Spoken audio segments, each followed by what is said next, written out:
Maybe Sabbath again, church. I want you to reflect on the words of this song and let them impart in you and impart in those who are not here. But I want to say I'm quite happy to be here today. When I came in the morning, I didn't know which church I was going to. Actually, I got lost a little few times. I only knew one person here, Elder Fuller, was the one I spoke to yesterday. Then I saw Sekuru Ranga when I got in, and Mbuya, and I'm seeing the whole lot of people I know. And then I told myself, in Christ, you are always at home. And I want to thank you very much for inviting me here today. I'm told it is the Youth Emphasis Day. Now, because it's the day for the youth emphasis, I'll start with a story. Then you can go into our sermon. So, the youth, thank you for the wonderful song. I loved that song. And one thing I can tell you, church, you are doing a great thing here. You are training your children to a way that when they grow up, they will run the church more than the way you are running it. I was impressed from the beginning, the divine service being held by the youth. Next time, I want to be invited when I'll be sitting down and I'll listen to the youth preaching to us, imparting the ancient words to us. So, youth, God bless you, and fight on. The journey is yours, and the trophy is yours to take. There was a man some time back here in England, probably 30, 40 years ago. Those days, the most railway lines were crossing the roads on the surface. Have you ever seen where the railway line crosses the road on the same surface? So, but those days, what they were doing, there were no lights to show you that the train was coming. So there was a man employed to do that job. So what will he do? He will stand on the cross line when a train is coming and it horns like, ooh, the train is coming. The man will run in the middle of the road and will raise a red flag. So if you see a red flag, it means there's a train coming. So you need to stop because there's a train coming. So when it's at night, you will run again on the road and you will lift up a lamp and you will flash it. And when you see the lamp being waved, it means the train is approaching. So you will stop. So one day the man was sitting, waiting for the train to come. And you know, when you sit and doing nothing for a long time, you sleep. So the guy was dozing off. And then as he was dozing off, he heard the sound of the train approaching. It goes, ooh, the train was approaching. The man jumped and he saw a car coming from a distance. And he jumped off where he was, down to the road, and he went in the middle of the road. He started waving the lamp, but the car was so close. It went right on him, and he jumped off the road. And he was bruised on his legs, but the car went right into the train, and 5 people died. And all they were in this car. And the man sat as he saw the people pulling out the dead people from the car. He cried. But you know, one thing about everywhere, a policeman does not matter whether you are crying or not, he will arrest you. So the man was arrested.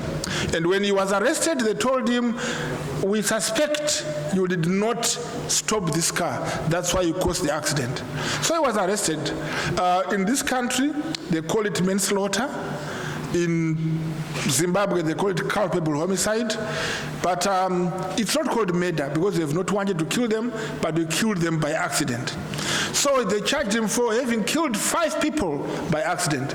So he was in court. And in court, he got one of the best lawyers. You know, I love lawyers for 2 reasons. The Bible tells me that our Father, Jesus Christ, is our lawyer. 1 John, if you go to 1 John chapter 2, for we have an advocate, or we have a lawyer in Jesus Christ. So I think it's the profession of the Lord. So I like it. And probably secondly, because I'm a lawyer too, so I think that's why I love it more. But the lawyer came. So when the lawyer arrived there, he explained to the jury. The jury is those 12 people who will be sitting next to the judge in the court, and they are the ones who are deciding whether you are guilty or not. And when they decide, they will tell the judge, whatever they decide stands. So these 12, they looked at the guy, they say, he might have done it, but they waited. So the lawyer came, he explained and said, I want this guy to pull up his trousers. So he showed them the bruises on the leg and said, these bruises are consistent with a man who had jammed on the third road. So he jammed to save himself because the car was coming for him. Even if he had stopped in front of the car was going to smash him and still crash into the train. So he was not selfish. He would have died. So he saved himself because there was no other way. So the jury sat down, they looked at the wounds and said, I think the guy did try. So they came up with a decision, and the judge says to the guy, you know what? You are not guilty. You have done your part, and the driver was speeding. The driver was no longer there to defend himself. So people celebrated, the relatives were happy, they said, thank you very much, you have saved our father, our brother, our friend. And as they were talking in court, the guy went down the stairs and sat by the corner of the stairs, and he started crying. And he was crying. And the lawyer came and said, my friend, why are you crying? I've done my best. You are now not guilty. You are free to come back to work or to go home. You can take 3 months off so that you can relax and come back to work. Why are you crying? You should be grateful. The guy kept crying. And the lawyer says, you know what? You are being ungrateful. I expected you to be so happy and congratulate me for the work I've done. The guy said to the lawyer slowly, my lawyer, yes, I was there on the day. I jumped from my seat. I went in the middle of the road. It was dark. I waved the lamp, but I forgot to put the lights on. So the driver could not see him. And he was crying because he forgot to put the lights on, and 5 people died. Youth, how many times have you gone to your work and forgot to put your lights on? How many people are dying because your lights are not put on? Church, elders, how many times do you come to church and forget to put your lights on? And people leave this church angry because your lights were off and they crashed into their sins. How many times have we done things and then realized later, I should have done it better? There could be somebody in this church you are not talking to. Today, put your lights on, talk to him. Even if he's angry, put your lights on, talk to him, talk to her. There's somebody who was gossiping about you and you've been told about it. Don't hotspot the anger. Go to him, talk to him. Forget about what he said. There are people here who had borrowed money from you, they haven't given you back, and you want your money and you are angry. Don't make that stop you from seeing the Lord. Talk to them. Be happy. Pray. Put your lights on. Many people have died because somebody has forgotten to put his lights on. But my sermon today is from a very used book. We have used this book several times. A very known story. It's from Joshua chapter 2, verse 2 to 4, and verse 15. I'll just read verse 2, and then I will summarize because it's quite a long chapter. Joshua chapter 2. I'll read. And it was told the king of Jericho, behold, certain men of Israel have come here tonight to search out the land. Then the king of Jericho went to Rahab, saying, bring forth the men that have come to you, who entered your house, for they have come to search out all the land. But the woman had taken the 2 men and hidden them, and she said to the king, true, the men came to me, but I did not know where they were, and I don't know where they came from. But what I know is they've gone out the gate before the gates were closed, and it was getting dark. If you follow them, you can catch up with them. Verse 15 then says, later she then lowered them through her window down outside the city, and he saved them. If you listen to this story and read it when you get home, this Rakabi was a prostitute. You know, the people always say the prostitution is one of the oldest professions. It had started long time ago, and it is still there even now. And God tells people several times he hates people who prostitute his name with other gods. So it's a profession, but a hated one. And now, this prostitute was well known, and her name was called Rakabi.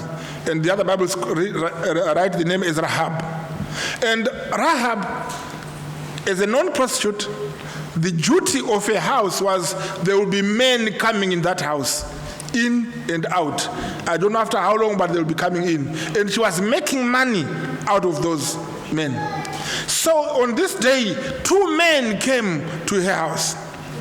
And Rakabi was perched by the wall. Her house was at the wall. The wall of the Jura wall of the city. Those days the cities were all surrounded by big walls to make sure that the enemies will be kept away. And when Rakabi was allocated a house by the wall, it was not out of love. She was treated as the trash of the city, and she was at the outskirts of the city, so that when the problem comes, it will start with her. When the war comes, they can hear her cry, then they will know there is war. So, if they liked Rakabi, they would have put soldiers on the wall, but they put prostitutes on the wall, so that whatever happens, the junk of the society was on the wall. You know, there are times in life you feel that you have been put on the wall by life. There are some times in the life you feel that people around you have placed you on the wall. They are just looking down upon you. They want anything which happens, any bad thing, to start with you. You know, you look at things and see, why me? People do not look at you with respect. If they did, they stopped. So you are perched at the wall. And when Rakabi was at the wall, then 2 men came. And when these men came to visit her, if you go down with the verse, it says here, she told them, when they came, they did not tell her, she told them, you are Israelites. We know about your God.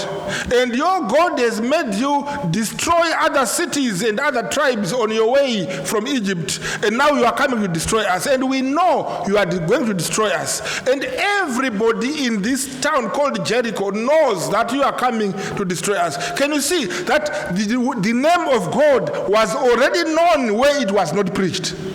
You know, if you don't go and share the word out there, they already know they are only waiting for you to push the door. And when she said to them, she said to them, I am going to hide you from the guys who are coming.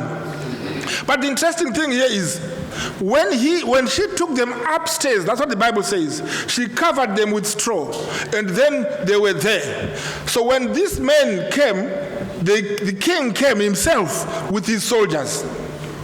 Rakabi had one thing in her mind. She was a prostitute, remember? And men always come into a room. And nobody had come to say, hey, when are those men coming out? But today, they've come and say, when are these men coming out? Where are they? Get them out. And then you must remember, you must feel in yourself that when the good thing is about to happen to you, people will come and pull you down. And this time it was the king himself. When you see the king coming, let me talk to the youth. Youth, when you are busy reading, I've learned this thing. I don't know if adults would understand this. I wasn't born in this country, so to me it was a shock. My son was telling me, and he said, Dad, if I read too much and I do well in class, they will laugh at me. You know, youth are laughing at each other for prospering. And he said they'll laugh at me. So I'd rather be a middle class one, a middle student. If I become very high, they would call me snobbish, they would call me names. And I was saying, what? I used to get a line of girls and choose which one I want because I was number one in class. And here I'm running away from being number one. I said, son, are you going to get married? He said, Dad, I'll never get married if I become number one in class. I said, no.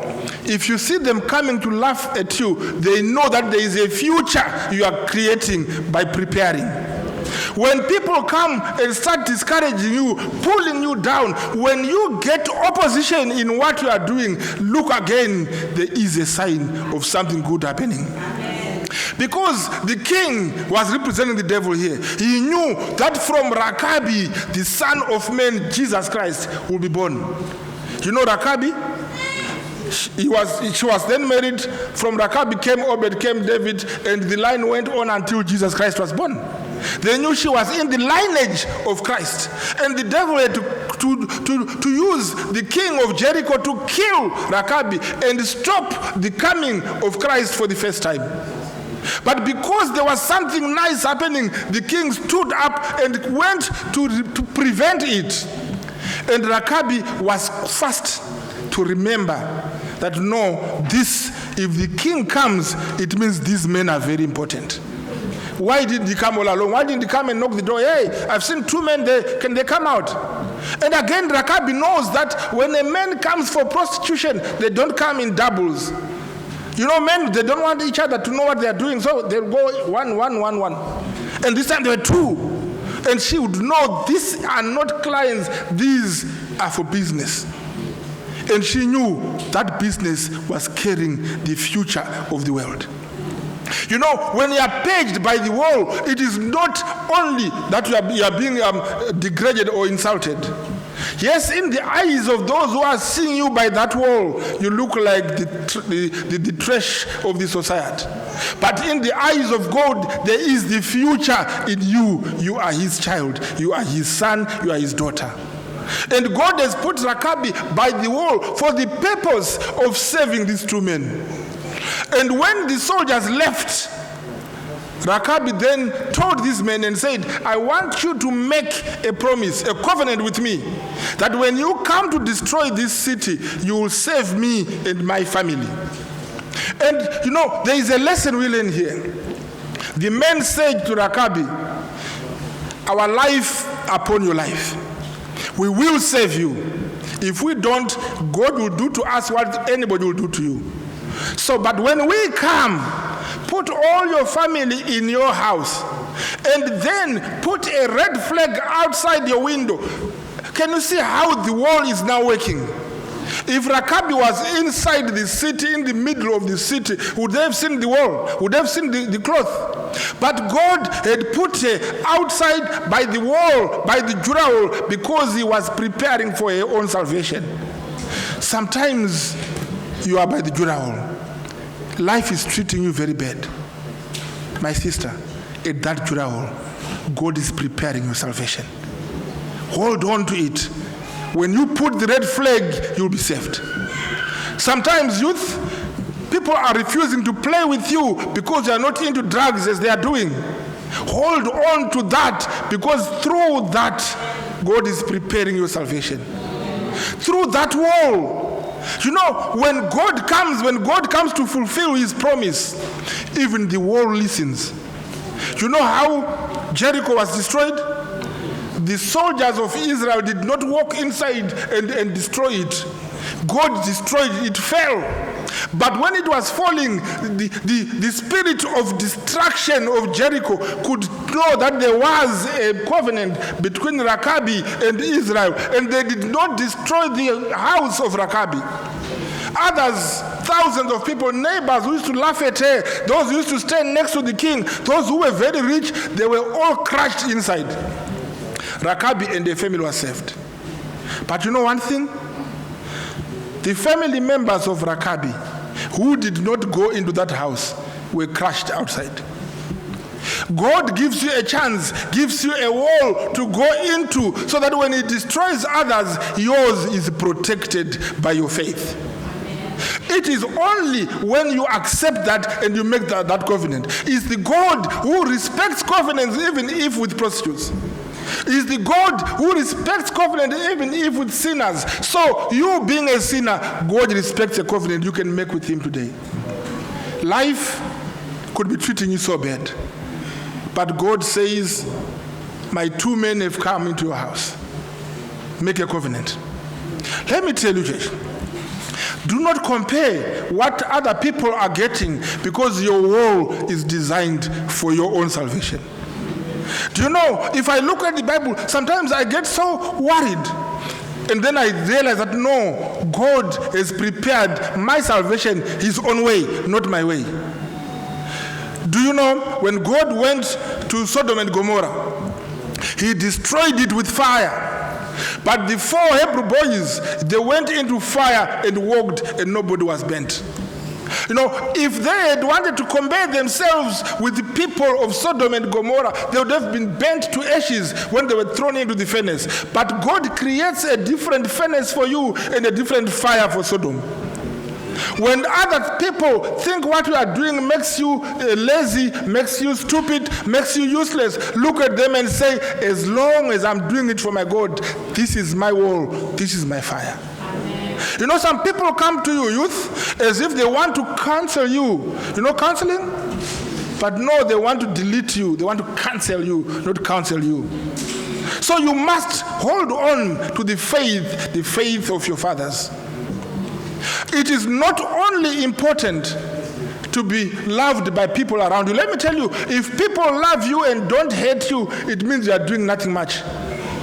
When I grew up, I knew that when a car is moving, the dogs in the street will chase after the car. They only chase a moving car. If you see dogs not barking, it means the car is not moving. If people bark after you, say things, demonize you, and you know you are right, look up to God and say, I am a moving car, and let them bark, I am going to my salvation. It is today, I want us as youth and as the church, let us look into ourselves. What have you done? You know, Samson, when he was going where he was not allowed to go, but he went there anyway. So as he was going there, he met a lion. Do you know what happened?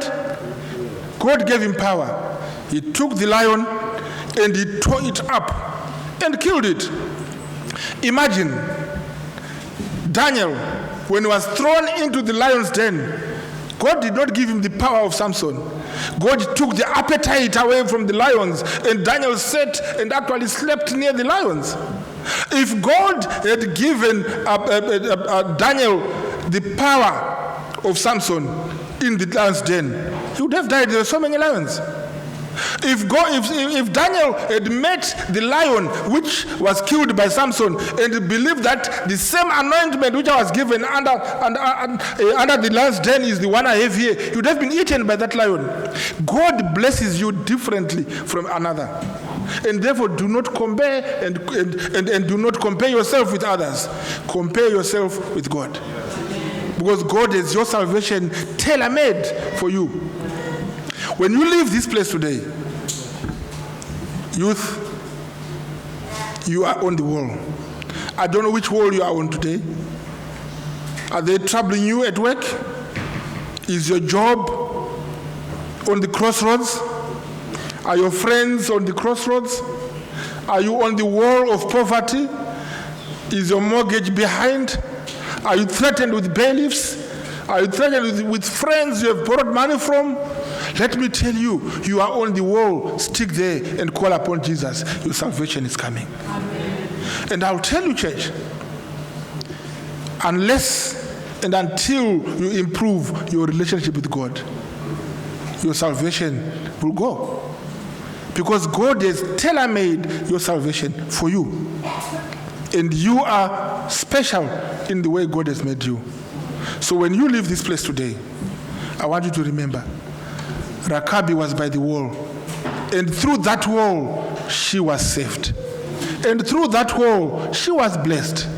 And through that wall, she became in the lineage of Jesus, from being a prostitute to become the great-great-grandmother of Jesus. And you know what God did when he was creating that honor for Rakabi? He removed all the other people from that Jericho and left Rakabi alone. You know what? People know. People remember your past. People will talk about your past. When they see you, when I come to you, they say, oh, you know this guy? No, he's a criminal. People will talk about your past. So God said, I do not want the future of Rakabi to be destroyed. So he removed all those people from Jericho who knew her past. They would go and say to Obed, do you want to marry Rakabi? You are marrying Mrs. Jericho. But God knew that would happen and removed all of them, crushed them with the wall, and saved her with the wall. The same wall which crushed them is the same wall which saved Rakabi.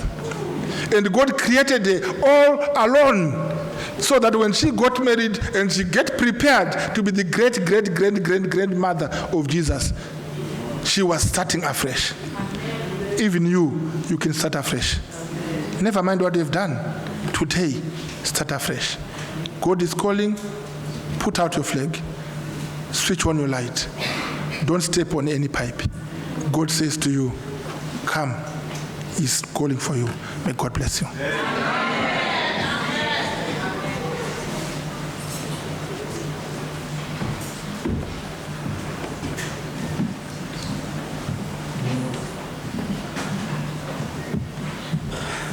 Happy Sabbath, church.